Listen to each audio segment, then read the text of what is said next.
Welcome to the Nerdstalgic Podcast with your host, the Ginger Bookworm. Nerdstalgic with the Ginger Bookworm. Nerdstalgic with the Ginger Bookworm. Howdy beans, and welcome back to another exciting episode of the Nerdstalgic Podcast. I'm your host, Luke the Human. Hope you're doing well, hope you're all good, as per usual. So today, before we get into the main topic, I just want to say make sure that you follow me at Twitter at nerdstalgic_pod for updates on anything that I'm basically going to be doing, looking at, gaming, reading, anything like that, really. So make sure you follow me on Twitter for updates there. Also, if you listen to this on YouTube, don't forget to give me a like, comment, and subscribe. You can find me on YouTube at the Nerdstalgic Podcast, and I'll be incredibly grateful if you could drop me a sub, because as currently as recording this, I'm at 91 subscribers. So my hope is, by now, hopefully by the end of summer, thinking of August, September, I'll reach 100. Hopefully by Christmas, we can reach 110, maybe, if we're lucky. But we'll see. So that's all the business side out of the way. So today's topic is I'm going to be looking into Ryse Son of Rome. But this is going to be a bit different. This is going to be a type of review that I haven't done before. One that I've always wanted to do, but I've never really found the topic to do it in. This topic is going to not just be about Ryse Son of Rome, but I'm going to try my best to answer three main questions. And I'm going to try to be as unbiased as possibly can where I need to be unbiased, and try to be opinionated where I need to be opinionated, right? So this is going to be a somewhat in-depth sort of review, but also a reflection on video game development, as well as why some games that are sort of known as classics and known fondly now weren't as fondly loved or reminisced about when they first came out. Again, it's that idea of why do games fail. So I finally found a topic, Ryse Son of Rome. It's a game that means a lot to me. I quite enjoy it. I usually play it at least once a year because it's on Game Pass. It's one of the first games that I played when my dad got the Xbox One. My dad actually got it for free because anybody remember when the Xbox One came out, it bricked and didn't work for a lot of people. And in sort of turn to say, sorry, Microsoft offered people free games. And my dad, I think he got free games. But I remember, the only two games I remember him getting was Ryse Son of Rome and Dead Rising 3. Those, and there was another one. But he got these for free, and these was my first sort of venture, shall we say, into next gen. So I figured this would be the perfect topic and perfect sort of game development to talk about why a game is so not just widely loved, but also why does a game that's so widely loved, why does a game fail? So I think it's really, really interesting. I'm going to try my best to answer, like I mentioned, three questions. Those three questions are, number one, why did it fail? Number two, why I feel it doesn't deserve it. And number three, why I feel it deserves a second chance, maybe potentially a sequel, or even, where the series could go next. So those are the three sort of topics I'm going to try and cover as best I can. The reason behind this topic, the reason why I chose it as well, the reason why it came to mind to use it for this sort of idea concept that I want to give a go here in the podcasting space, is because what should I say? Was it 2-3 weeks before the beginning of the beginning of June, beginning of the summer showcase, to show all the video games that are coming this year and next year? There was a leak, and again, it turns out this leak was fake. But there was a leak that somebody said, "Oh, we've got the list of all the games that are going to be shown at the Xbox event." And it was all over Twitter, and obviously it found its way to me. And there was a lot of games on there. I can't remember all of them, but there was a lot of games on there that were like, oh my god, I'd love that game. I'd love that game. Oh, I wish they brought that game back. And one of them that caught my eye was Ryse Son of Rome 2. And it kind of made me thinking of I remember that game. I have such nostalgia for it. As I mentioned, it was the first game I played on next gen. It's a game I play at least once a year. I come back to it because it's still to this day, again, on my honest opinion, not, I'll let you know when I'm going to be unbiased. But my honest opinion is, I think I've mentioned this before in the podcast, but Ryse Son of Rome is one of those games where I feel it still feels like next gen to me. It was like when you first get the Xbox 360, or you get your first sort of console which you've been playing on, your original one. If you had like the PlayStation 1 and you moved to PlayStation 2, you know what I mean? Or you went from Nintendo 64 to sort of the GameCube. You had that such leap of graphic fidelity and computation that when you saw it, you was like, oh my god, this is what next gen is. And for me, like Ryse Son Of Rome was one of those games where it felt like next gen. And even now, playing it now on my Xbox, I had my Xbox One X, and then I played it on my Xbox Series X. Every time I upgrade my hardware, and I can still play the game and go back, and the game runs smoother, looks better, a bit crisper. Granted, yes, it was 2013, so there are times where the animations and the cinematics look a little bit dated compared to today. If you can sort of push that to one side, it looks incredibly smooth. The transitions between gameplay and cinematics are very incredible to us. The only thing that really lets this game down, if in my opinion, is the long loading times.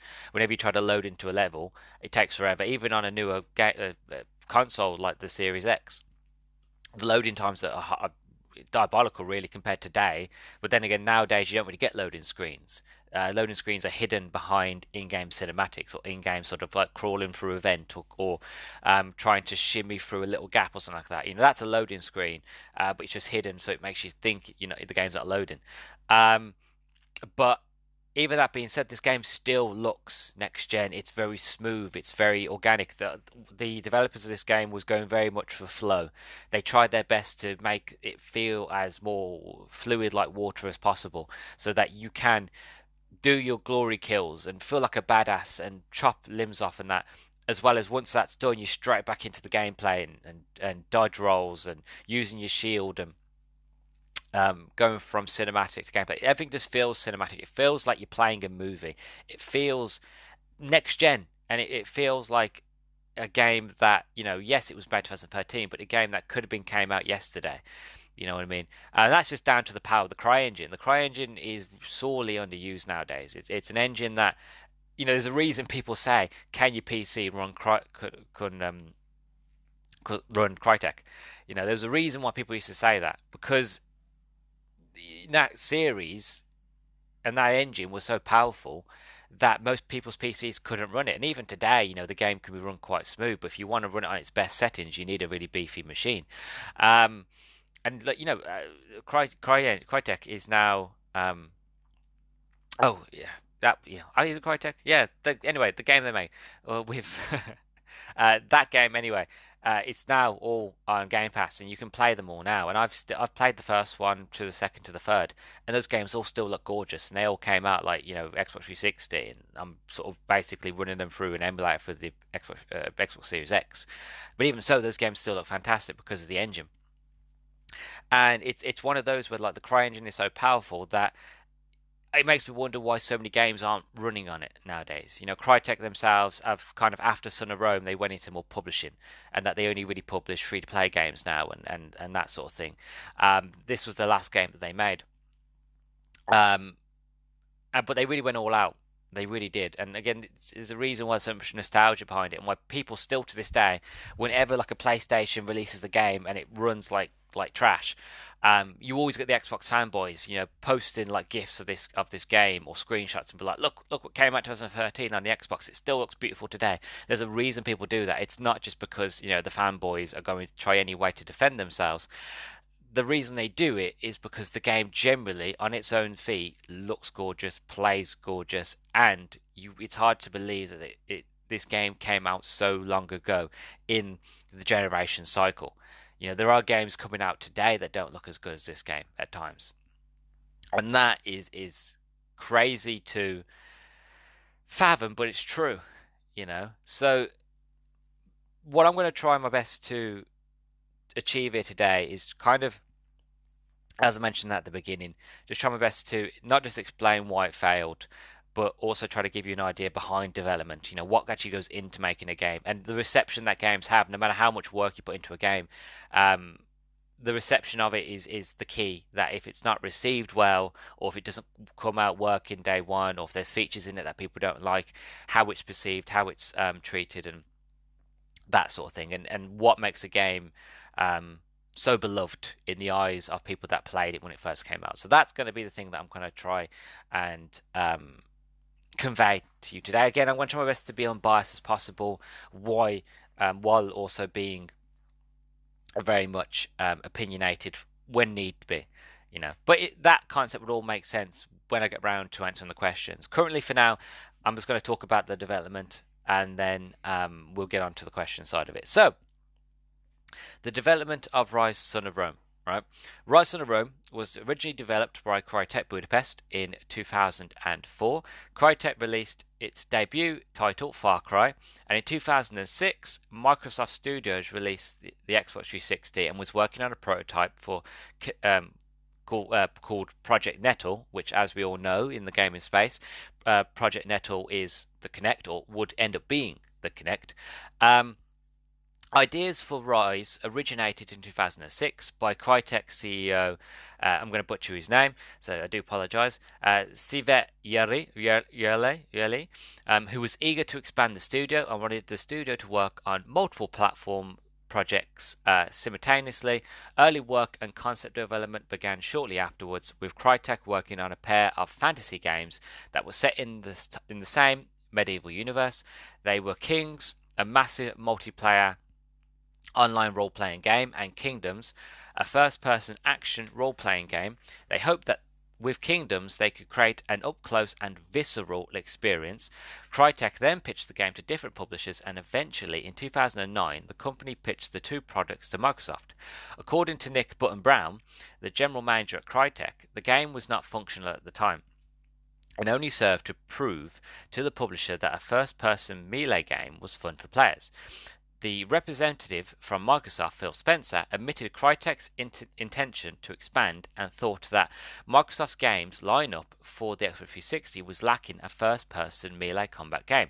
As a result, they accepted to publish Kingdoms and rejected Kings. The two companies agreed that the project would be a natural fit for Microsoft's yet-to-be-announced Kinect. It was originally revealed as codenamed Kingdoms during Microsoft's E3 2012 press conference, along with the announcement that the game was being developed by Crytek during the Microsoft press conference of E3 2011. Ryse was announced as a Kinect-only title. The announcement entailed a pre-rendered trailer with minor gameplay footage. The gameplay footage featured players using their own body gestures to control the protagonist to fight against enemies and perform actions like sword wielding, block attacks with a shield, and headbutting. The trailer served as a test for Crytek to see whether the general audience liked the Kinect features or not. In early 2011, the game's direction was shifted from building a world of high fantasy to building a realistic ancient Rome, and the development of the game was shifted from Crytek Budapest to Crytek's headquarters in Frankfurt, Germany. The Budapest office was significantly downsized afterwards, and its focus was shifted to development of smartphone games. It became one of the 6 projects the company was working on. Development of the game continued after its E3 2011 reveal, and different experiments were carried out for the game to see what elements would work and what would not. A team at Crytek proposed to turn the game to an on-rails interactive movie, with the team behind and believed was suitable for Kinect's features and would be able to showcase the power of the CryEngine. The idea was later scrapped. From a quote from CEO of Crytek, Sivat Yerli, Microsoft and Crytek sat together at a table and said, "Are we still doing this game Kinect-based?"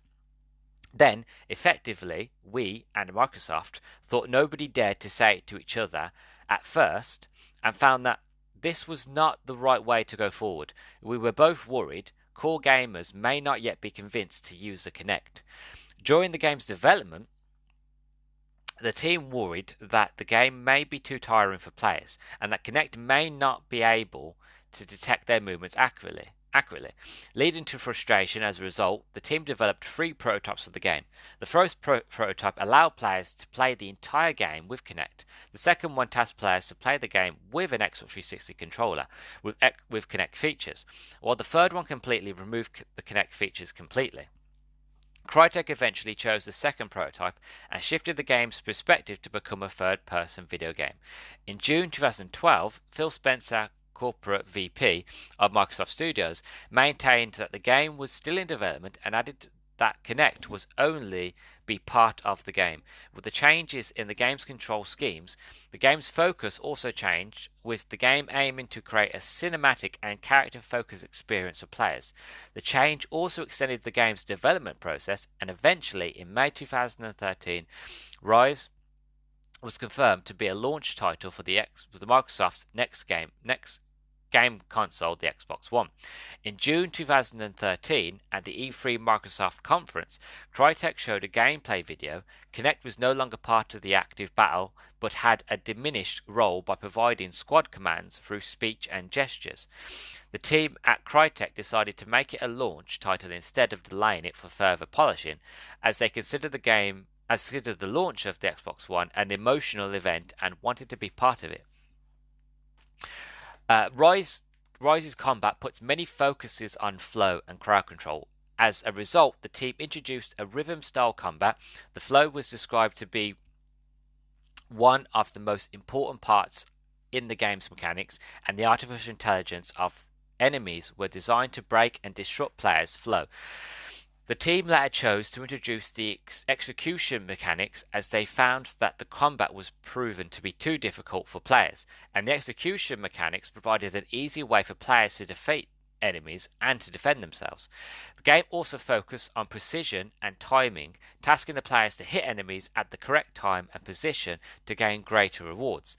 The developer also hoped that players will use creatively when dealing with enemies. A concept called mashing to mastery was introduced in Ryse, in which the game's combat was designed to be accessible for newcomers and be challenging for hardcore players.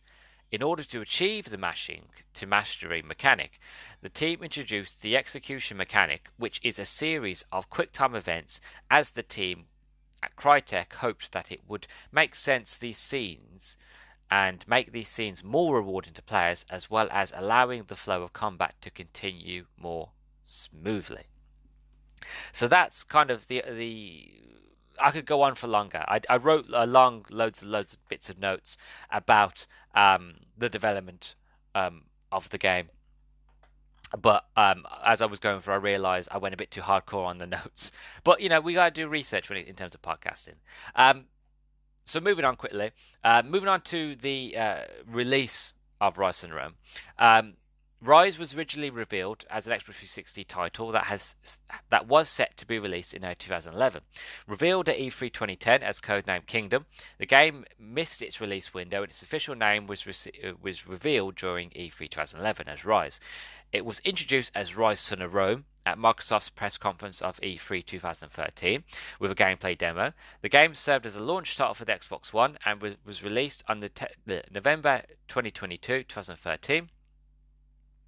The launch Mars, Chosen, Mordecai Pack, Duel of Fates Pack, and Colosseum Pack was released from 2013 2014 and featured new maps and modes for the multiplayer portion of the game.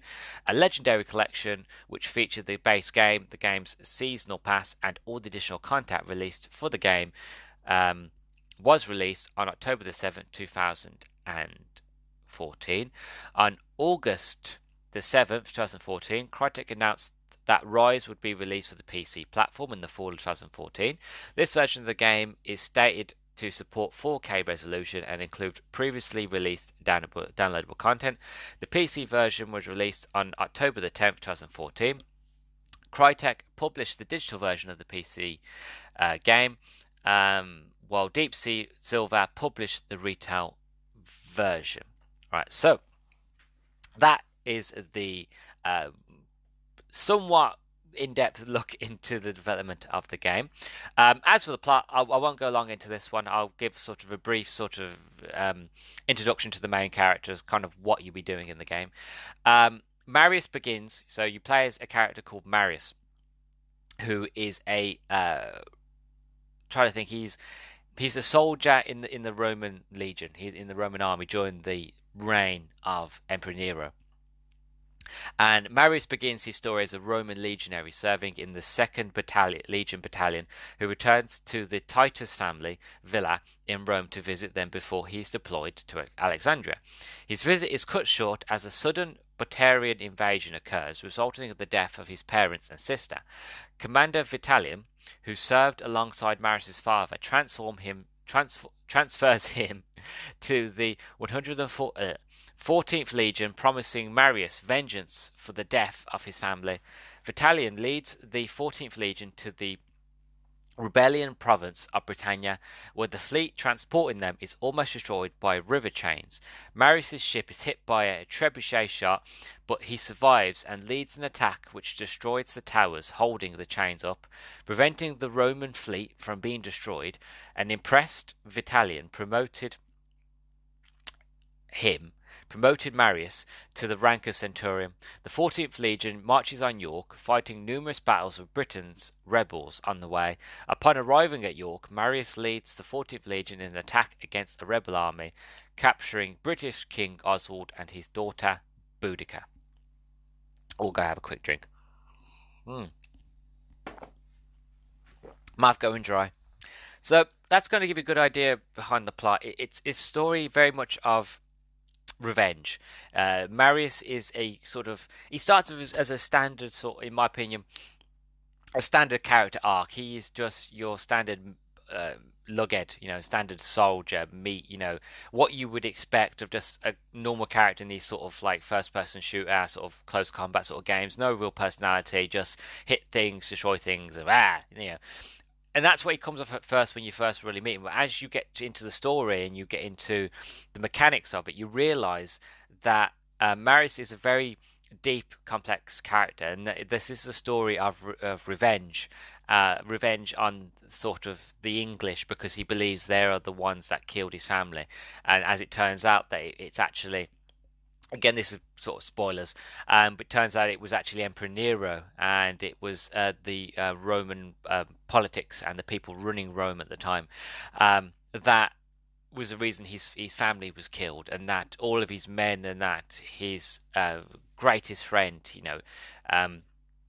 Commander Vitalian, they all died in vain, and the people that need to get revenge on, the people that need to be destroyed are the ones that cause this, which is Emperor Nero and his sort of group of, shall we say, followers, And so it's a very in-depth sort of story, very in-depth sort of characters, and it for me it shows more of it takes the idea behind it, this just being a quick combat first-person melee sort of game, to actually being a more that gives more weight to it, gives more weight to the bloodshed.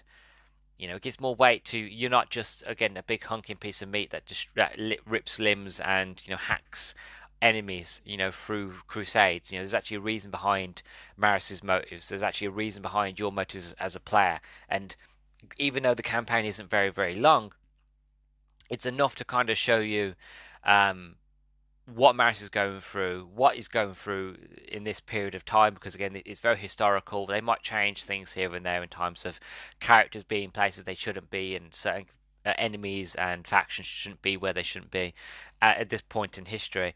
But what the main part is, and what the main point is, the fact of it shows you a glimpse into history, if but change, but also a glimpse into what life was like during, the reign of Emperor Nero, what Rome was like, how it had to fall in order to rise again, because how much Nero had basically led the city and its people into such disarray.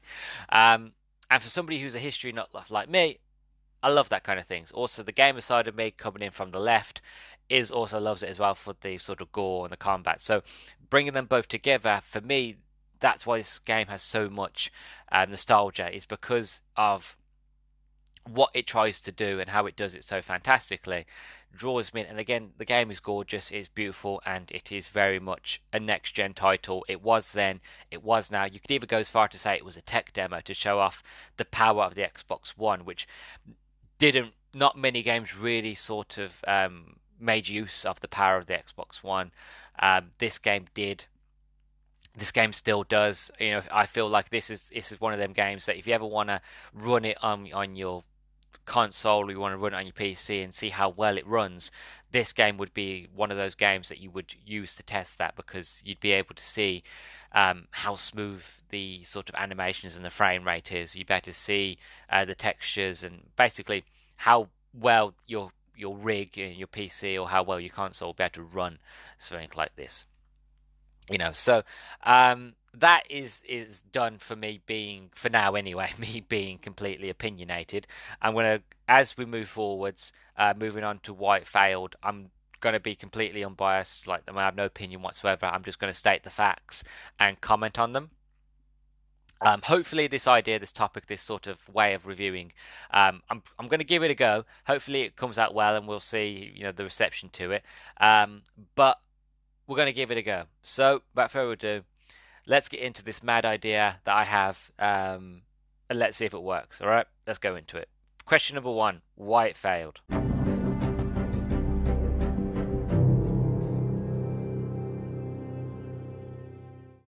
Right. So, question 1: why did it fail? So in this section, I'm going to talk about the reception that Ryse Son of Rome received when it was released, from reviewers, the big names like Metacritic, IGN, Game Informer, all that sort of jazz. So overall, Ryse Son of Rome received mixed reviews. Metacritic gave the Xbox One version 60 out of 100 based on 77 reviews, while they gave the Windows version a 61 out of 100 based on 27 reviews. The game's visuals received widespread critical acclaim. Brian Albert from IGN thought that Ryse would be the perfect title for the people to show off their consoles due to its high graphical quality. He also praised the game's wide variety of environments and fluid character animation. However, he criticised the game's boss design. Hollander Cooper from Games Radar strongly praised the game's graphics and the level of detail. Simon Miller from the videogamer.com thought that the game's fluid fulfilled its purpose as an Xbox One launch title and demonstrated the power of the console. Andrew Rayner from Games Informer considered that the game's cinematic as towering achievements of visual design. Brad Shoemaker from Giant Bomb thought that the graphics had successfully surprised players. The game's story also received praise from most critics. Cameron praised the game's voice acting and setting, which he thought was intriguing. However, he thought that the narrative was too basic and missed many details that could have further improved the game's story. Albert admired the game's story and thought it was handled with great care.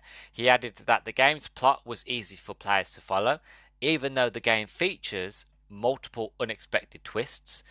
Cooper described the game's narrative as surprising, adding that the later part of the game successfully added personalities to both the game's heroes and villains, in stark contrast. Walton called the game's script as laughable and said that the dialogue made the plot unbelievable for players. The game's gameplay received polarized reception. Mark Cameron from Electronic Gaming Monthly called it basic and thought that despite the fluid and smooth combat and the addition of the reward system, which added a layer of strategy to the game's execution system hindered the flow of the game by slowing down the overall pace of combat. He added that the game's combat lacked complexity and depth and was too repetitive for players to enjoy. Albert also thought that the combat system was too basic. In addition, he noted the repetitive pattern of enemies. He also criticized the game's overemphasis on graphics, which led to the simple gameplay. Cooper thought that the game's combat was satisfying and thought that the game's swordplay had successfully captured the sense of weight and impact. However, he also considered the system repetitive. Rayner criticised the execution sequences, which he considered excessive and over-simplistic. Shoemaker also thought that the game lacked both variety and depth. Mark Walton from GameSpot thought that the game design was too linear and that the game discouraged any form of exploration. Critics also had divided opinions on the game's multiplayer. Cameron thought that it was a nice addition to the game, even though he thought it lacked the complexity a multiplayer mode should have, and that it failed to extend the game's longevity. Miller echoed this statement and thought that the multiplayer mode had failed to hook players. Walton thought that players would not return to the mode after experiencing it once. He described the mode as bland. Albert, in contrast, considered the mode a unique addition to the game and thought that it had successfully added some strategy elements to the game. Chris Carr from Destructoid thought that the multiplayer mode was better than the game's main campaign. He described it as a pleasant surprise. The amount of content featured in the game received mixed reviews. Miller thought that the game only revolved around one idea, which led to its simplistic gameplay. Cameron and Cooper thought that the campaign was too short for most players. Shoemaker thought that for a full-price game, it lacked content. Rayner further criticised the game's low replay value. Carter advocated that players purchased the game when its price dropped. He added that while the game features many ideas, most of them failed to deliver. While no exact sales figures were revealed, Yearly expressed his disappointment with the sales of Ryse for the Xbox One in August 2014, blaming the low sales of the Xbox One itself.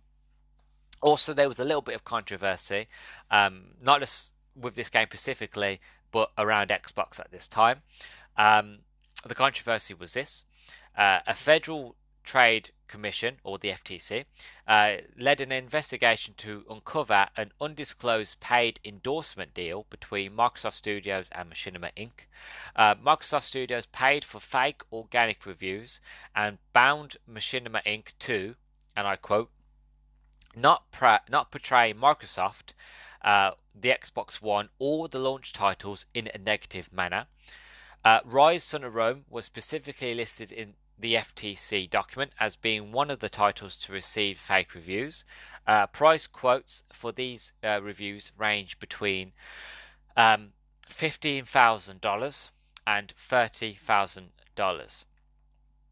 So that was the controversy around not just Ryse Son of Rome, but the launch of the Xbox One and the titles that came with it. Also, you got a look into the reception from reviewers on this game. As I mentioned, Metacritic gave the game a 60 out of 100 for Xbox One, 61 on PC out of 100. Destructoid, for anybody who's interested, the other reviewers gave these scores. So Destructoid gave it a 5 out of 10. Electronic Gaming Monthly gave it a 7.5 out of 10. Eurogamer gave it a 5 out of 10. Game Informer gave it a 6 out of 10. GameSpot 4 out of 10. Games Radar Plus gave it a 4.5 out of 5 stars. Giant Bomb gave it a 3-star out of 5 stars. IGN gave it a 6.8 out of 10. And Videogamer.com gave it a 7 out of 10. So that is the overall reception of Ryse Son of Rome when it came out for the Xbox One. I might not agree with everything that was said here, but me being completely unbiased, I will leave that for the section I'm going to talk about in a minute. But again, that is the overall reception, as well as a little bit of controversy I found while I was doing my research. I couldn't believe, again, trying to be unbiased, but I couldn't believe the controversy that I found. I didn't even know that Microsoft did that they paid Machinima to basically not talk negative about any of their launch titles, which kind of reflected on very much how nowadays Microsoft is in water with the FTC currently over the Activision Blizzard deal, and I found it kind of interesting that they were also in hot water with the FTC in the past as well, over basically paying for false reviews, and how this, and it interested me because this could also lead to another reason as to why the game failed. Again, being unopinionated, looking at the reception and looking at that, it doesn't help. You know, it wouldn't help their case of Ryse Son of Rome or any of the launch titles for the Xbox One if Xbox was paying for fake reviews, especially when I can imagine when players found out about this controversy, I would, me be also being a gamer, I can imagine that I myself, would be a bit annoyed at this, and a bit sort of shaken about it, especially from a company like Microsoft to do something like this. So I want to add that controversy in at the end to kind of give you an extra sort of idea of what was going on, not just from the review standpoint, but what was going on, and not just with Ryse Son of Rome, but with the other games that came out when the Xbox One was released. But I can feel it brewing inside me. I really want to give my own opinions. I really want to try my best to, um, be unbiased as possible, but I can feel it brewing. There were a lot of things, as I mentioned, agree or disagree with there. So without further ado, we're going to quickly go into question 2, is why I feel it didn't deserve any of the sort of backlash that it got. So let's get into question number 2, shall we?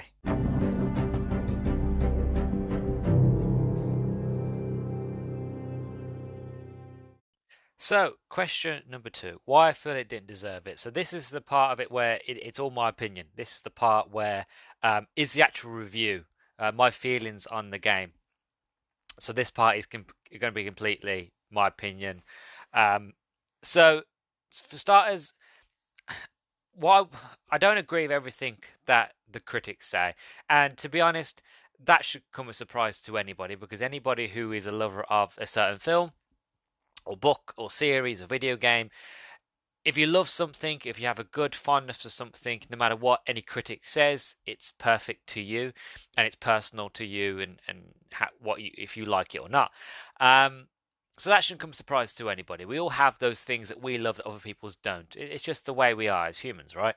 So I wasn't going to agree with it they say. Now, I do understand where they're coming from.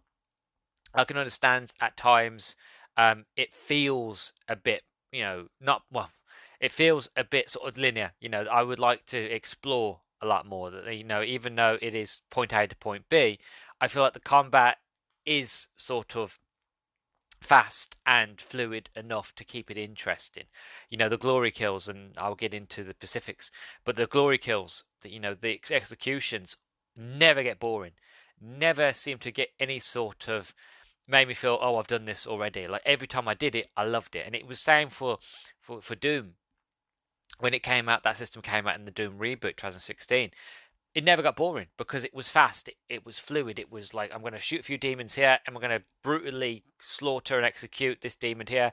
Then once I've done that, I'm going to do it again, and then I'm going to keep doing it. And I got a chainsaw, and the gameplay kept changing up, and people never sat there and went, "Oh wow, this new combat system at Doom is a bit bad." They went, "No, it's revolutionary, it's different, it's amazing, it's incredible," And for me, this game is just, it's smooth.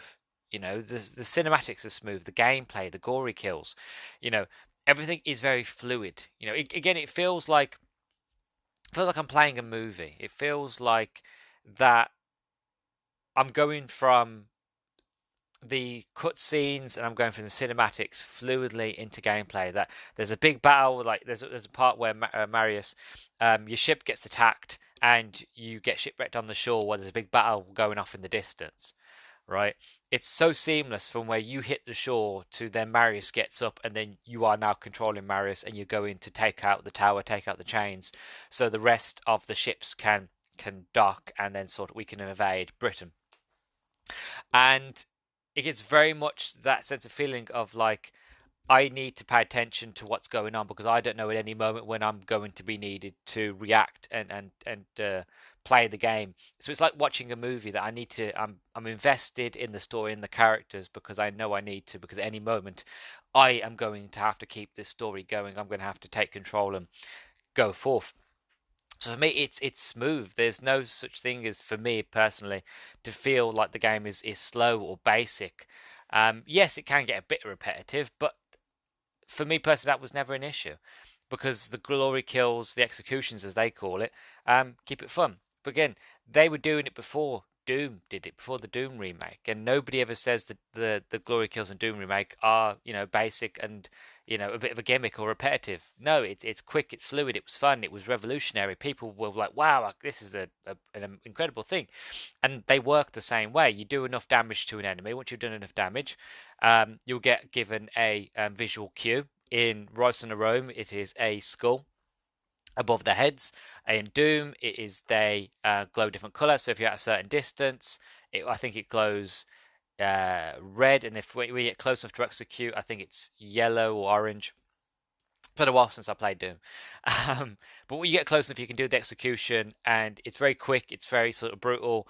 You do it, and then you move on, and it's very quickly. It's very seamless. To me, it's very much the same in Ryse Son Of Rome. The only difference is Ryse Son Of Rome, it's more interactive. So if I go up to an enemy, then you'll have the option between pressing the X button or the Y button. So as we know for Xbox, the X button is blue and that the Y button is yellow. So you were given the option of when you get this little cinematic, and the camera really helps you because the camera really sort of focuses. It's like a movie. It really focused in this moment. Everything slows down. The whole area behind you slows down and goes a bit blurry, and it's very cinematic. And so they might try to hit you with their shield, and then Maris will come in, and it will give you a hint, an option between how fast your actions are. So it will give like a, say for example, it goes blue. So you press the X button really, really quickly. Maris will duck down, stab him in the gut. Shield goes over. He might then say press Y. So you press Y, and he picks the guy up with the guy still on his sword over his head, slams them on the floor, and they might ask you to press X again. So you pull your blade out, and then you smash him in the face with your shield. Again, it's very seamless, and once that's done, you feel powerful. You feel like a god. You feel incredible, And then again, it's off. So there's a lot of dodging. There's a lot of using your shield, bashing, move back, dodge. There's some enemies that you can't dodge and parry, so you've got to dodge, hit, get in. It's kind of like it does get difficult as you go through the game, but it's never, again, in my opinion, it's never not fun. Even when it's difficult, it's still fun. The one thing that I will agree on mostly in terms of the combat is when it gets to the boss levels. Whenever you go against Boudica or any sort of the other bosses, it is a bit sort of, it doesn't really change. It doesn't really get any interesting. Like the enemies will still attack you the same. They still have the same attack patterns. The levels don't exactly change, and they are just repetitive, boring. Hit it. Like Boudica, for example, she's a dual wielder. So she will come at you with multiple attacks repeatedly, so you got to dodge them, and then at the end she'll come back with a dodge that you can't, so you have to. She'll glow red, which means you've got to press B to dodge out the way. So you dodge out the way, she goes and then you've got to get in, and you might get one or two back stabs in, and then you've got to parry again. And again, it gets. I will admit, yes, it does get a bit repetitive, but apart from that, the uninspired sort of boss designs, everything else is very fluid, is very brutal. The combat, there are tons of gore. There are moments again where you have the execution where an enemy might try to stab you in the face, and Maris will dodge it, and he would just slice the arm off in front of them, and then they will try to hit you with the other arm, with the blade in the other arm, and Maris will just kind of step backwards slightly, like very smugly, like step backwards, like you can't hit me, you're just spraying blood at me with your other arm, and then he'll come in with shield bash and stab on the floor. It's very brutal, and again, it shows what combat was like back then. If you're going to have a very melee-focused combat, be honest, there are going to be blood, there is going to be lacerations of the skin, there's going to be chopping arms off, heads going to be chopped off, people are going to be sliced, and you see it in the enemies. When an enemy first runs at you, if you get a few hits in, you can see the damage on their body. You'll see like slice marks along their stomach, along their arms. They will start to bleed. That was a detail I only noticed in playing the game recently for this review. I didn't notice that when I first played it, and to see like, wow, they were doing back in 2013, and it reminded me of Atomic Heart. Atomic Heart recently played it, loved it. I didn't get around to reviewing it, but it's a fantastic game. But in Atomic Heart, when you hit an enemy, you can actually see the damage. You can see that if you go swing from the right, for example, you have a direct right slash line among the enemy of where you hit them, and it's same with the left or down the middle. You have real time damage that you can actually see that you're inflicting upon the enemy, and you get that in Ryse Son Of Rome. And again, it was a little detail, like I didn't notice that before. And when you kill them, in their bodies, when you kill them and you slash arms, you can see the bits of the arm on the floor, and you can see their body over here. There's even things where you can, in certain areas, if you're near like a pyre, a giant fire, you can do an execution where they might to attack you. You'll stab them, and you could literally ram the knife through them and lead them and throw them into the fire. Or Marius, he might shield bash them into the fire. It's very much the fact of you never know what execution you're going to get. It's always changing. It's always fluid. It's very brutal. It's very much to the time, to the specific moment of history. And any sort of melee combat, it's just brutal, and that's what you want, and that's what you expect from um, this time period. And they do it so well. Um, the character himself, Marius, is an interesting main character and plot. The idea and concept of the gods manipulating everything, which again, it shows by the end of the story that no one really wins. You know, all this killing was just a game to the gods. And again, it's interesting because if you know that your Greek mythology, if you know your Roman mythology, if you even Norse mythology, any sort of mythology that has gods in, gods like gods are childish. Gods are so malevolent and so ageless that over time they get bored. So what's the best way to have fun than to play with humanity? Is to manipulate humanity? Is to go against other gods? Be like, oh, I bet my champion will beat your champion. So they will set wars and they will set kingdoms against each other that will fight each other, and there'll be giant battles and death, just to see who would win. And at the end of the day, if your champion wins or their champion wins, it doesn't really matter because they go, well, that was a fun game. Forgetting all the travesty and all the people that have died and all this chaos that has been caused, it's just a game to them. And then that's kind of a big twist in the story. You actually find that the gods were actually playing a game, and by the end of the story, nobody wins. Yes, Marius gets his revenge because this is a story of revenge. This is a story of Marius getting revenge for the death of his family, for the death of his people, the Roman people, his Rome that he loves. At the end of the day, he gets his revenge on Marius, on Emperor Nero, but he still dies by the end of it. I know spoilers, but it's a 2013 game. Come on, if you haven't played it by now. But even so, it's a very complex because as the story goes on, at the beginning, Marius is just a jarhead. He's just a soldier. He is nothing other than just another sort of pawn for the meat grinder for the Roman legion, for Emperor Nero. And as it goes on, you realize that he's a lot deeper than that, that his character is of somebody who has been used by Emperor Nero and his family's been killed, and that he wants revenge, and he gets revenge. His best friend, his commander, dies, so he goes off and he gets visited by very early on by one of the gods, by the Roman gods. I can't remember which Roman god it was. Gets visited by one of the Roman gods, and she leads him, she guides him on this path. And as you find out, there's another Roman god who's also playing a game, and they've gotten entwined. And by the end of the story, Marius is dead, Nero is dead. These gods appear, and they both look at each other like, "Good game." And that's it. They part ways, like till the next game, and then they leave. And if you're not a history buff, like if you're not into history and mythology, to you that might seem, is that it? But for somebody like me who is into that kind of stuff, it was very poignant. It was very much the fact of this just shows that it was all for nothing. That yes, Rome does get to live another day, and that Rome gets to rebuild. And yes, Nero was a terrible ruler, which he was. He was a terrible ruler. But even so, in the terms of this story, nobody wins. And to me, it's a very complex historical, mythological story. Yes, they change things here and there, and it's not completely accurate to the time frame. And they do embellish and change things throughout history. But it is a very historical sort of story woven in with the mythology and with the gods. And it's a perfect sort of story of revenge and how the gods manipulate man for their own fun, really. And I found that very interesting, very complex. So again, I don't find it very bland. I don't find it boring, as a lot of the reviewers like to say. And overall, even though the campaign is short, I found myself enjoying it. Like I said, I come back to this game once a year just to see how beautiful it still looks, to relive the story, to play through the campaign. And I do hope that, one day there would be more. I do hope that would be sort of a sequel. And that's what my next question is going to be.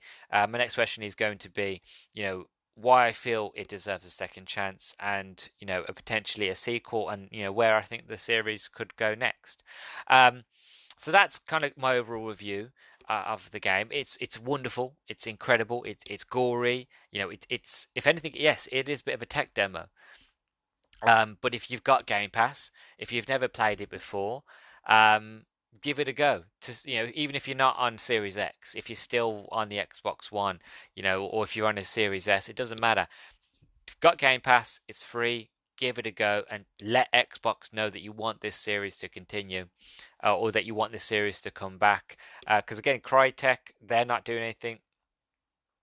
They are currently just publishing free-to-play games, so let's kick them up the bum and let's get them moving. Let's get them going another Ryse game or making more games, because I want to see them make more games. I want to see the CryEngine being used more, because again, this game is beautiful. It's smooth. Yeah, it's just gorgeous. So that's question 2. Why I feel it didn't deserve it. Why I feel like this game is worth everybody's attention. On to question 3. Why I feel it deserves a second chance, and where I think the series could go next. This part is going to be really, really juicy.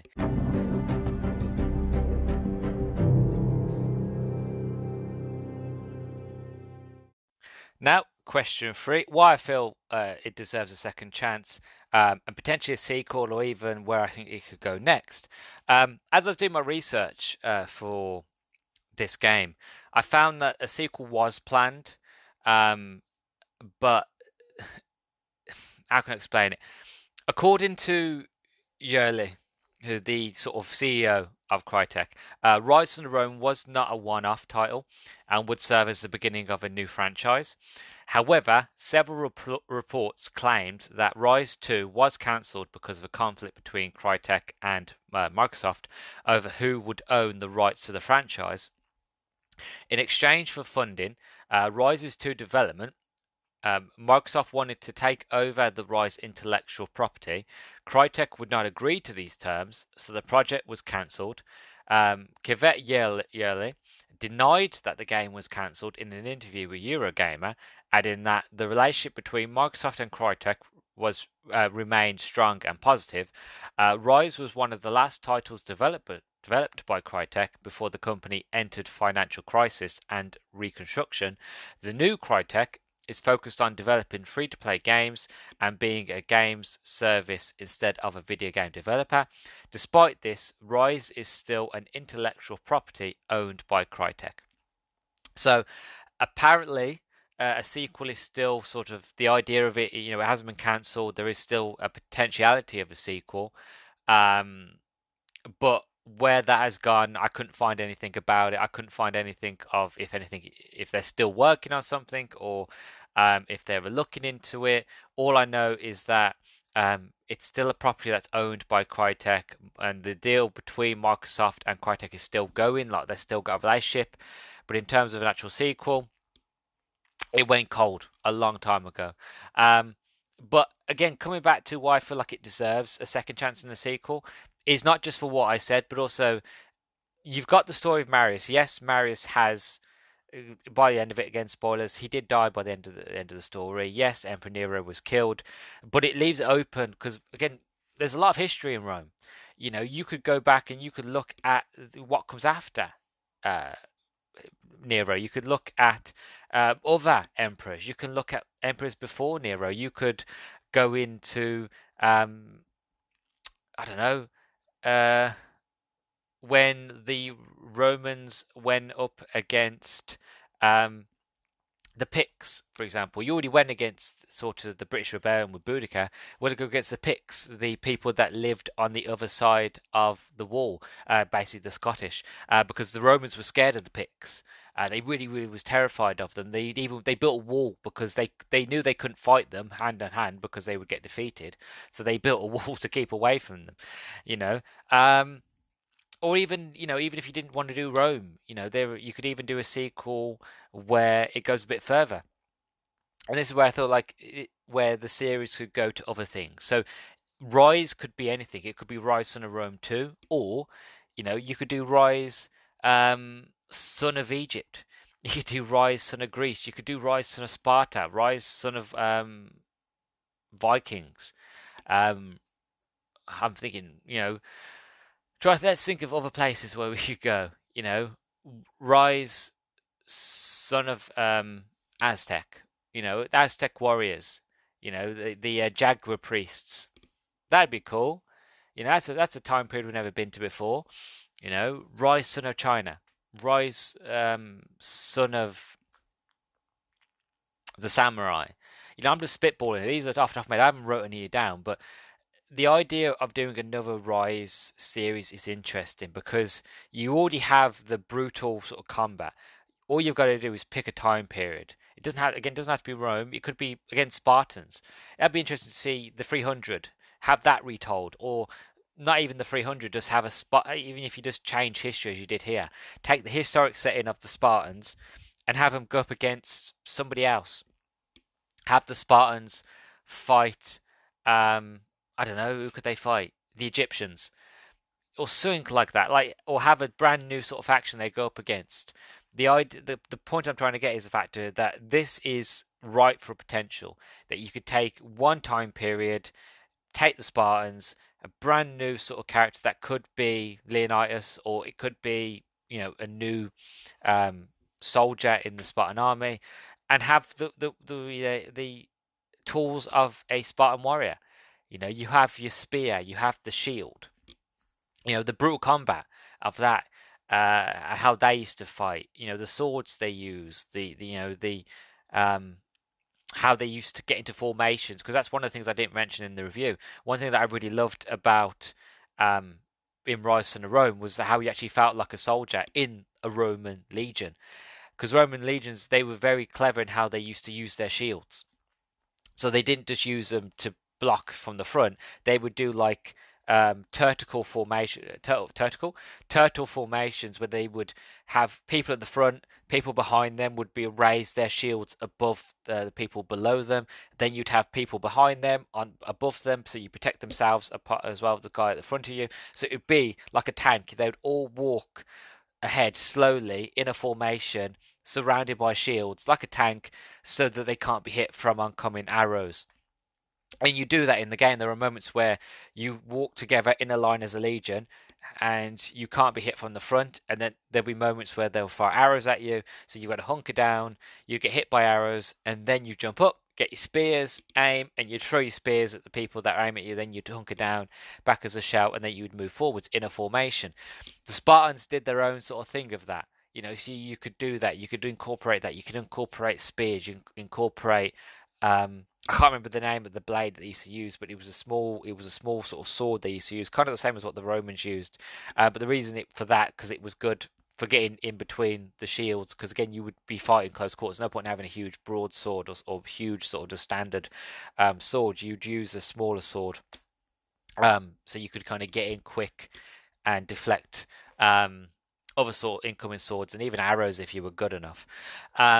But it leaves it open for more. Like even you don't have to be brutal, but just you could go full brutality of Vikings. You could go the full brutality of the Spartans, or even you could go sort of the more tactical approach by samurais, and how everything is very fluid and very sort of calm and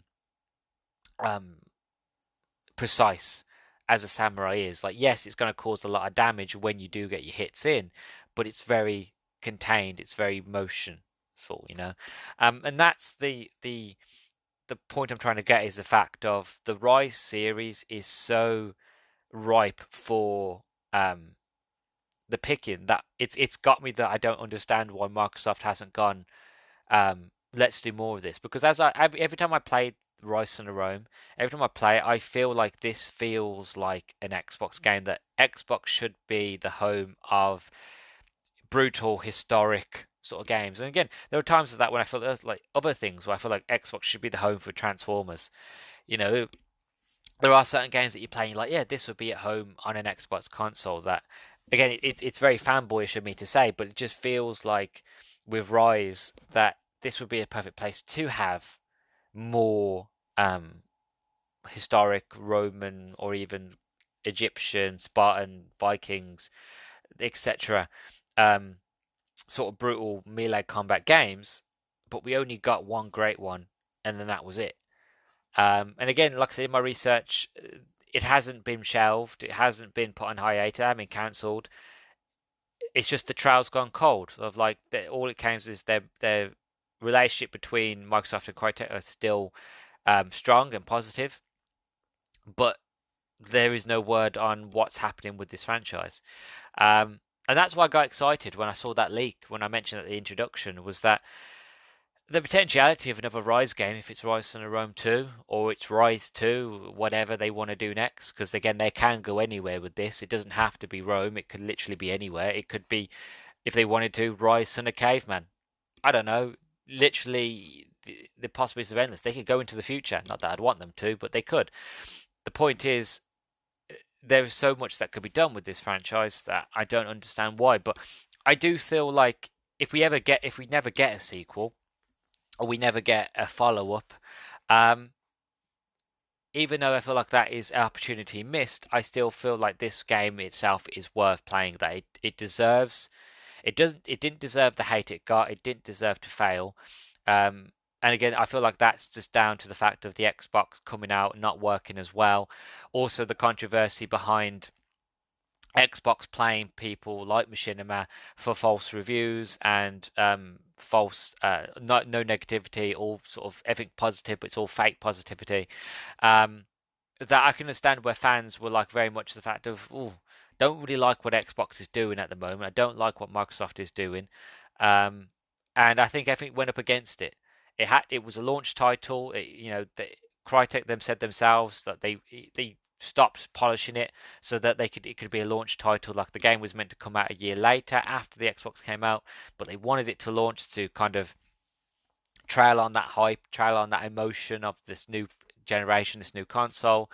And the game came out to bad form. Maybe you could argue that if the game had waited a year, that with polish, and maybe they could have added things, and they could have maybe decided, let's do a story expansion, or let's do more with the multiplayer. Because I played the multiplayer. I didn't mention the multiplayer in my review because again, the multiplayer is dead now. But I have played the multiplayer a bit in the past, and there is a solo version of the multiplayer that you can play on your own.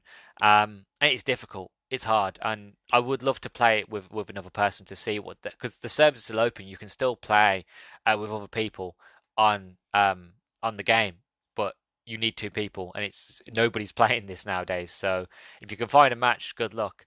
But yeah, if they had more time, maybe the multiplayer could have been flushed out. If they had more time, maybe they could have done an expansion, polished it a bit more, maybe added things, maybe decided, oh well, let's add in an extra level. But no, they wanted to ride the hype. So I'm not blaming anybody. I'm not saying these are the reason it failed. This person, that person. It just seems from the research, looking into it, from looking at the reception, looking at the controversy, looking at when it came out, that it was delayed. Well, it wasn't delayed. It was sort of pushed forwards instead of pushed back, so that it can coincide with the release of the new Xbox. That it could have had longer for development. It just feels like a lot of things at one time came together, and it kind of just got buried.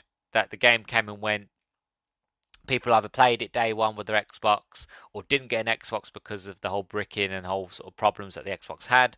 And by the time that people started coming back to the Xbox after all those problems were fixed, some people were just looking at what's coming next and didn't want to look what came before and moved on. So why overall did it fail? I think generally it just got unlucky. It released at the wrong time. A lot of things were stacked up against it, and I feel like that's why it failed. Do I feel like it deserves it? No. I feel like this game deserves a lot more love and appreciation for what it is and for what it did. Yes, I would come to say that yes, it is somewhat of a glorified tech demo, but that's not a bad thing. You know, there are a lot of big popular games out there that are now franchises that were originally just tech demos. You know, I think Half-Life, I think that was a tech demo at first, and look how big that's got. And what's it called now? No, there was another one in my head, but I lost it. But the point is I'm trying to make is the fact of it's a fantastic game. It's hack and slash. It's brutal. It's gory. It does a lot. It's fun, and that's what a game should be. It's fun. It's cinematic. It's interesting, and you don't see many games like this nowadays. You know, you don't. They tried something new. They pushed the boat out. Sadly, it didn't work because it came out at the wrong time. But overall, I've got no issue with this game, and I would happily see a sequel, or I'd happily like to see more in the Ryse series overall. So that is my overall opinion on Ryse Son Of Rome, as well as me trying to answer as to why it failed. Hopefully you all liked this style of review. You liked what I was trying to get at here. I've never done anything like this before. It's something, like I said, it's something I've wanted to do for a long time. I've wanted to like actually properly, deeply research a video game, to look into it and try to figure out as to why it didn't do very well, why it didn't fail, why it's so widely loved now, but it wasn't when it first came out. You know what I mean? I'd like to say I achieved that here, but that's what I think. That's my opinion. It's up to you beings. It's up to you guys. What you think. You know, at the end of the day, you are the defining factor. You know, if you liked it, let me know. If you don't want to see any more of it, well, I guess the views and the comments, if any, will show that. But I'm quite proud of myself for this one. It was a fun to replay the game. It was fun to do the research. It was fun to look into it. Again, I couldn't believe the controversy. But again, it all adds into the game's favor as to why it didn't do very well. You know, so overall, it kind of makes sense. But there is a lot of potential for more out of this series. I just hope that Microsoft one day decides, let's give Ryse Son Of Rome, you know, let's give it a go again. Let's try it one more time, and let's try something different, or let's keep this ball rolling and make a sequel. I don't know, but whatever they decide to do, if any, with this series, I'm here for it. I'll be there. I'll play it day one.